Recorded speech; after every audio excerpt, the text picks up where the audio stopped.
Postulatórios, acho que a gente não tem nenhuma discussão. A gente vai falar ainda de petição inicial, vamos falar de resposta, né? Que são atos postulatórios, onde o autor vai postular o que puder na inicial, o réu vai postular o que puder na contestação, pode trazer uma reconvenção, se for em sede de juizados especiais, ele vai trazer um pedido contraposto.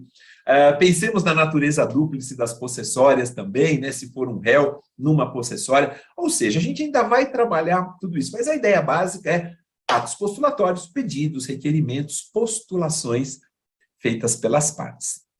Atos instrutórios. Isso mesmo, Maurício, você falou. Primeiro postulatórios, depois os instrutórios. E terceiro, eu já sei, Maurício, são os atos dispositivos. Você vai falar dos negócios jurídicos processuais. Isso mesmo. Chama a atenção de vocês, tá, pessoal? Daqui a pouquinho, ó. Depois dos instrutórios, a gente já fala de negócios jurídicos e eu já até faço uma pergunta. Será que a Fazenda Pública pode celebrar negócios jurídicos processuais? Excelente pergunta e vocês já sabem a resposta. Mas, bom, atos instrutórios. Atos instrutórios, como o próprio nome sugere, a etimologia da palavra, né, são aqueles realizados para influenciar na formação do resultado do processo. São atos com o intuito de prova, né, propriamente, porque a partir deles as partes buscam fazer valer os seus direitos. Não são só aquelas alegações que o autor traz na inicial, que o réu traz na contestação, são os atos probatórios também, né? Porque as alegações não deixam de ser atos instrutórios. Quando eu alego, claro que eu estou postulando, vou pedir, mas quando eu estou só alegando, já não deixa de ser, evidentemente, um ato instrutório. É para instruir um processo. Olha, eu estava com o veículo parado, né, num cruzamento, veio um carro e bateu aqui na minha traseira. Não deixa de ser um ato instrutório. Mas é claro que tudo isso se caracteriza mesmo como instrutório a partir do instante em que eu trago provas a respeito, ou seja, os atos probatórios, não só alegações, mas também os atos probatórios. Quando eu falo excelência, eu tenho 3 testemunhas que conhecem do ocorrido. Eu quero uma audiência de instrução e julgamento. Excelência, nós precisamos de uma prova técnica aqui. É uma reintegração de posse, um esbulho, uma invasão muito complicada, a gente precisa de um perito para tanto, não é? Excelência, olha, houve a demolição de um muro, eu preciso de uma prova pericial. Excelência, eu preciso, por favor, que o senhor inspecione pessoalmente, né, um determinado local, que o senhor inspecione uma pessoa, uma coisa, eu preciso de inspeção judicial, e por aí vai. Então, os atos instrutórios, repito, são aqueles realizados com o intuito de influenciar na formação do resultado do processo, na formação do convencimento de quem vai julgar.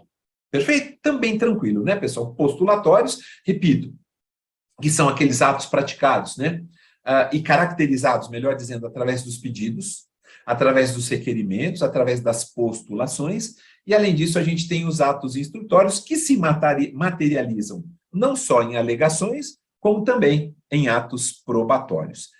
E agora a gente chega, pessoal, esperem um pouquinho, pode ser, vamos falar dos dispositivos daqui a pouco?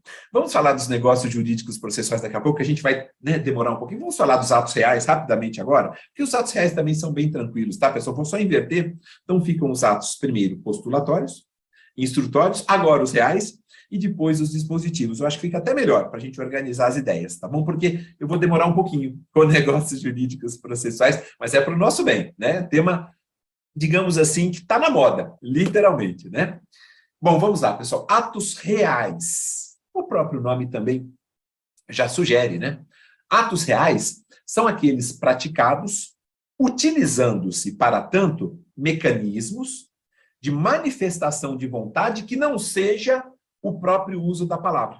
Então, por exemplo, a doutrina costuma dizer assim, olha, o pagamento de custas é um ato material, das custas iniciais, das custas recursais, né, do preparo. Isso é um ato real, efetivamente. Por quê? Os atos reais, volto a afirmar, são aqueles praticados utilizando-se, para tanto, de mecanismos de manifestação da vontade, sem qualquer tipo de vício, né, que não seja o próprio uso da palavra.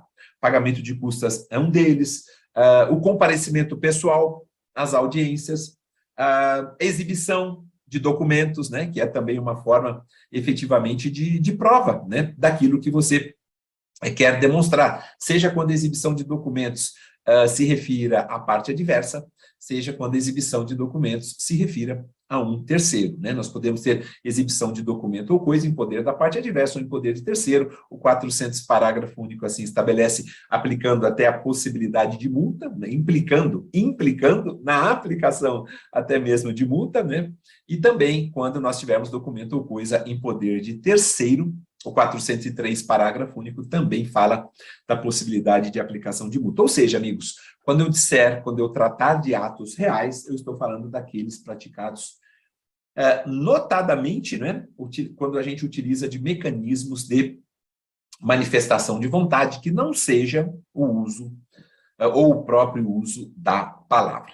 Tá certo? E só aproveitando, pessoal, né, lembrando, já que estamos falando desses atos postulatórios, instrutórios e reais, tem um dispositivo que eu separei aqui no nosso CPC, estou com ele aberto aqui, pessoal, mas não vou mostrar para vocês como eu fiz das outras vezes, não. Tem um dispositivo que é muito comum ser questionado em prova objetiva, mas muito comum mesmo. Eu disse a vocês que os atos das partes começam no 200, né, passam pelo 201 e vão até o 202. A partir do 203, a gente começa a tratar dos atos do juiz. E eu queria lembrar do 200. Esse é um dispositivo que é muito cobrado em provas objetivas. O 200 diz assim, pessoal, e a gente vai falar dele ainda um pouquinho mais para frente, tá? Mas eu só vou fazer uma referência agora bem rápido. Acompanhem só, pessoal, tá? Não vou colocar o slide, não. Peço humildemente a atenção de vocês. Diz assim, os atos das partes consistem em declarações unilaterais ou bilaterais de vontade e produzem imediatamente a constituição, a modificação ou a extinção de direitos processuais. Até aí tudo bem, eu acho que não tem nenhuma dúvida. Os atos podem ser, né, unilaterais, como também bilaterais. Quando eu tenho, por exemplo, né, um acordo com a outra parte, por exemplo, nós concordamos pela escolha do perito. Vocês sabem muito bem que a perícia consensual, ela é positivada no nosso ordenamento, né? Então, existem essas possibilidades, eu vou ficar só nessa, como também no saneador, a gente sabe, né? É possível que as partes delimitem as questões que serão objeto, né, de prova, e que isso faça parte do saneador. Existe a possibilidade do saneamento compartilhado, mas o parágrafo único do 200 é muito importante, porque ele diz assim, a desistência da ação só produz efeito após homologação judicial, tá bom? A desistência da ação só produzirá efeito após homologação judicial. Então, amigos, é importante a gente lembrar, por quê? Porque não são todos os atos que vão depender de homologação judicial.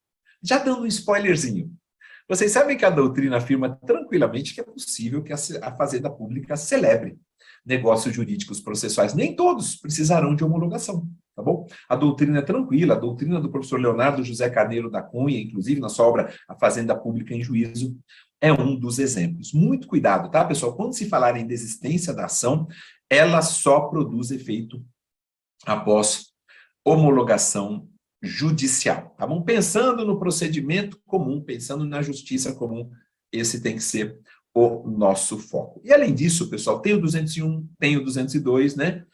O 201 é aquele que diz basicamente, eu não vou ler, mas eu me lembro praticamente de cabeça, amigos, é aquele que diz assim que as partes podem exigir algum tipo de recibo em relação aos arrazoados, né, em relação às petições, que elas entreguem em cartório, né? Hoje praticamente é tudo eletrônico, né? Esse é o 201, e o 202, também referente aos processos físicos, ele proíbe que a parte lance nos autos cotas marginais ou interlineares, e diz até que o juiz pode determinar, pode mandar riscar, e acaba impondo, inclusive, a quem lance essas cotas marginais, né, ou interlineares, uma multa que pode corresponder à metade do salário mínimo, né? Mas isso, eu diria, acho que o 201 e o 202 a gente poderia até deixar de lado, né, por conta do avanço que nós temos em relação ao processo eletrônico, foquemos principalmente no 200. Volto a afirmar, a desistência da ação só produz efeito após a homologação judicial. Por quê, pessoal? Porque a parte autora pode desistir da ação, mas o réu pode falar assim, eu formulei um pedido reconvencional, eu apresentei uma reconvenção, eu quero prosseguir com a minha reconvenção. Eu tenho todo interesse em prosseguir. Por quê, pessoal? Porque a minha reconvenção tem natureza de ação, eu posso, obviamente, né, me beneficiar do ônus da sucumbência, a outra parte ser condenada a pagar custas, despesas e honorários advocatícios. Vamos que vamos, tá bom? Por isso, esse é um dos exemplos, né, uma das situações para elencar por que a desistência da ação precisa, evidentemente, da anuência da parte contrária, tá bom? E a gente está falando de desistência, a gente não está falando de... Precisa da anuência, perdão, da outra parte, né? E precisa da homologação judicial. Mas só voltando, a gente não está falando de renúncia, a gente está falando de desistência. Renúncia seria abrir mão do direito, a gente está falando aqui de desistência, evidentemente, tá bom?